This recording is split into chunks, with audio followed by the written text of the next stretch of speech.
पाता ये जान, तोहरा से रहे हमर नाता ये जान।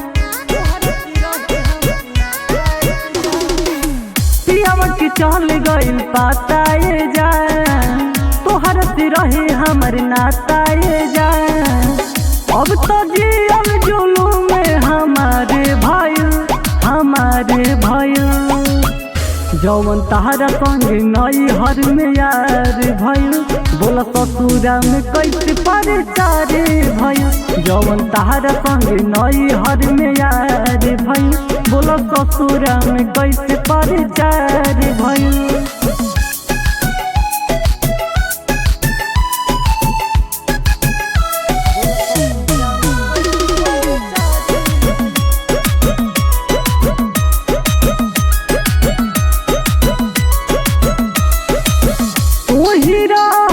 हमके सारा पति ससुरों में रहबो नानी मन से, हमारा तो शक बाटे तोहरे पे, खेलेला हमारा जीवन से।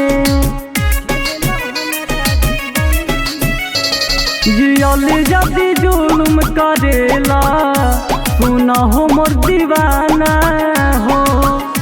भातारी मारो ताटे नु रोजो, कि कवनो बहाना हो। जानो तानी न जाने तहारे भइल, जौवन तहारा संगे नई हर में यार भइल। बोला ससुरा में कैसे परिचारे भइल, जौवन तहारा संगे नई हर में यार भइल। बोला ससुरा में कैसे परिचारे भइल।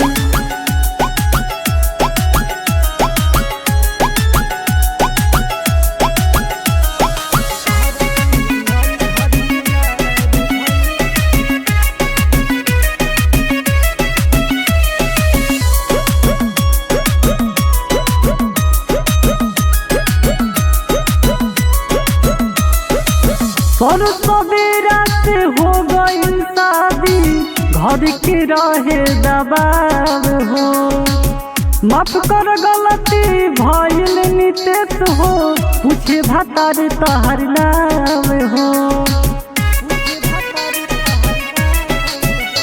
खराब जनी कर जिंदगानी, गिरता देखा अखिया से पानी।